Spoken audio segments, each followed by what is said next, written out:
definition. The NASCAR Canadian Tire Series is back on track as Edmonton plays host to the greatest racing series in the country.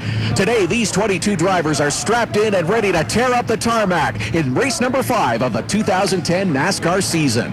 Last time in Toronto, it was a two-horse race with Ranger and Fitzpatrick showing their supremacy in the streets. Late in the game, the competition got tight and the chase was on as Ranger sped off for the win, but it was Kennington who solidified his lead in the standings. The streets are now left behind. The series heads out for a West Coast tour. Next stop, the runways of the West as NASCAR comes to the City of Champions.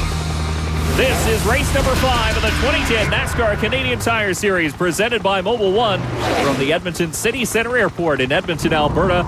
This is the Canadian Tire 100 presented by Konica Minolta. Hello, everyone, and welcome to a great day here in Edmonton. I'm Dave Bradley along with Billy Rouse Jr. and Todd Lewis is trackside. Billy, this has been a long-standing event in the western part of the country, and the fans just love it. Well, this airport circuit is super exciting. Look at the width of these runways, Dave. We're used to those little tight confines. This place is mixed up great. Some technical narrow spots and some wide open running. So when you miss a corner here by a little bit, you can carry the momentum on the other side, and that makes it very exciting. And it's been all DJ Kennington who's been on the straight and narrow so far this season. 2 wins and a third and a 6th place finish in 4 events. And that has him on top of the Castrol Points leaderboard. Well, DJ's thinking about the big picture, that's for sure. He wants that championship, and he wants to keep everything tight as we go through these road courses. And yesterday in qualifying, it was the 84 Schick Chevy of JR Fitzpatrick who set the fastest time. In fact, the 84 team was the fastest in all of the practice sessions as well. The Cambridge, Ontario native clocked a fast time of 80.318 seconds for an average speed of 88.433 miles an hour. Teddy McAllister has given the kid a great car here today in Edmonton, and JR has won here before. Todd is with him. Thanks, guys. It was a new track record here in Edmonton for JR Fitzpatrick in the Schick Hydro car. JR, you're out front to start this race. Kind of a sprint, 32 laps, but a long race and hard on equipment. What's the plan for today? Yeah, I mean, the Schick Hydro group's done a great job, but this car is pretty fast. I think we got the handling figured out now. Like I said, I'm just going to hang out, save my brakes, save my motor, and hopefully we can have a nice clean race. Should be fun to watch. JR Fitzpatrick has been fast all weekend long. We'll get ready for green when we come back to Edmonton. The 5th round of the 2010 NASCAR Canadian Tire Series from Edmonton, Alberta is brought to you by Castrol Edge, our best Castrol ever. And by Mopar, authentic performance. Well, the engines have been fired here as we get set for the running of the Canadian Tire 100. Well, it's a great mix of drivers here today in Edmonton. It's good to see Peter Kloot and John Ferrano make the trip out west as well, and it's nice to welcome back some of the western competitors. Yeah, those two drivers very strong in Toronto. Another strong competitor, the 69 of Trevor Siebert from British Columbia. He's picked up the EMCO sponsorship for this event. I think Siebert is also enjoying that new Mopar power plant built by Ron Beauchamp Sr. Pierre Bourque pilots the 00 Aaron's Dream Machine for this week's race. He sits in the top 10 in the points race, and we'll take a look at today's starting grid. Starting on pole, as we mentioned, JR Fitzpatrick, the outside of row 1, will have the 02 Ford of Kerry Nix. Anthony Simoni in the 95 will start in third. There is Trevor Siebert in the 69. Row number 3 has the 22 of Scott Steckley and DJ Kennington, your points leader, in the 17. Row number 4, Ron Beauchamp Jr. in the 60, and there's Don Thompson Jr. in the number 4. Taking a look at row number 5, Peter Kloot in the 42. Jason Hathaway drives the number 3. And then row number 6 has Mark Dilley in the number 9. Jared Whistle drives the 44. Row number 7 today has Joey McComb in the number 50, and there is John Ferrano in the number 59. Row number 8 has the number 1 of Daryl Haar and Pierre Bourque in the 00. Taking a look back to row number 9, Todd Nickel drives the number 6, and Dexter Stacy is in the 55. And row 10 has James Van Domselaar in the 14. Derek White drives the 99. And then in row number 11, Jason White in the 21 and Carl Haar in the 2.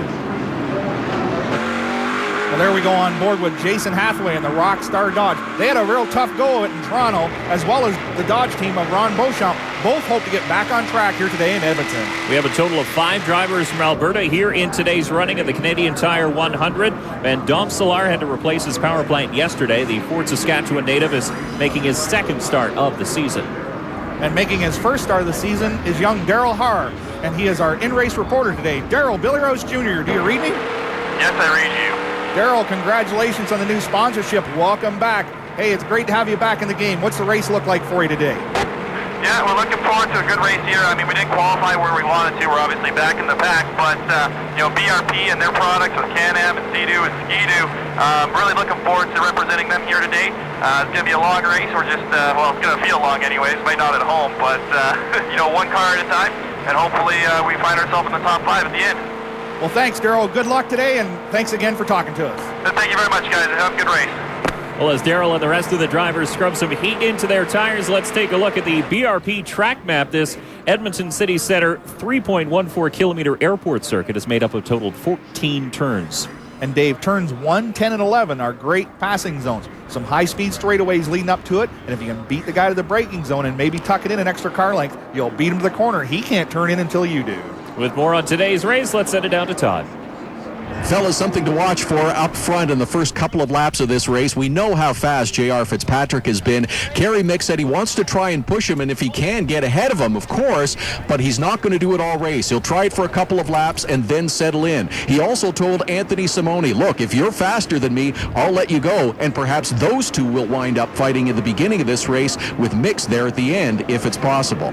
Well, I watched practice yesterday, and if that was any indication, they're going to have to run pretty hard to catch up with that 84 car. I agree with that 100% as we ride on board the Dickies Ford of Kerry Mix. We'll have 9 onboard cameras for you to view here today in Edmonton as the field stacks up behind the Dodge Challenger pace car from local dealer Derek Dodge. Just a beautiful looking car and a beautiful looking field, all lined up behind the 84 Schick Hydro Chevy of JR Fitzpatrick, looking for green this time onto the front straightaway. And the best part about this circuit is the start. Look at how wide the front straightaway is, and watch this field fan out as we take green here in the Canadian Tire 100.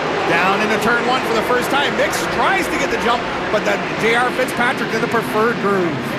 Well, Mix is hanging on the outside, and we'll go 3 wide, a little deeper in the field. Mix a little crossways as he'll tuck in behind the number 84 of JR Fitzpatrick. Anthony Simone in there as well. A 3-car race early on as they break a little bit of a gap in front of the rest of the field. Now we look back from the Schick Hydro on board. Let's take a look. He's clipping the curbs just nice, easy on the throttle. First lap, we got no air pressure in the tires yet. He's going to be a little bit gentle. How important is it to use these curbs here in Edmonton? Well, you can use the curbs to your advantage. If you got the car set up right, you can take the left front or right front wheel, put it on the curb, and that loads the opposite rear tire to get you some drive up off the corner. And we've got problems. It's the Mobile 1 Dodge of Ron Beauchamp Jr. The 60 goes around. He had troubles in Toronto. He's had troubles in a number of races so far this season, and might have got some help, looks like. Wow, it's hard to say. Is either too much rear brake or he got a tap from behind, one or the other. It's very uncharacteristic lap 1 to get that serious about a corner. Absolutely, and a lot of the drivers talking about patience here in Edmonton with 31 laps left to be completed. Still a lot of racing left to go here in the Canadian Tire 100. You can see where your favorite driver is running with the ticker across the top of the screen as 95 of Simone takes a look underneath the O2. Now we go on board with Steckley in the 22 Canadian Tire Dodge. Look at this, across the curves. And Steckley looking for a good run here today, as is the 95 of Anthony Simone. You know what? He's had really good qualifying spots at Beausport on the road course. He had a great qualifying in Toronto. Unfortunately, got into the wall and broke there. So really, the 95 team needs something positive to come out of this race. Well, they certainly do, Dave. You know, last year he had some great runs. And, you know, Julio's a great wrench, knows how to crew chief this deal. So they're looking for some good results. Well, right now he is chasing the BDI Dickies Ford of Kerry Mix, and everybody is chasing the 84 of JR Fitzpatrick. The Schick Hydro Chevy is picking up where he left off in practice and qualifying, and off the track goes the 00, the Aaron's Dream Machine of Pierre Bourque, and could be something broken on that machine. Well, there's some smoke and stuff coming out underneath. That could be all grass and debris from getting off into the weeds there. But back up front, JR Fitzpatrick puts more distance on the second place car of Kerry.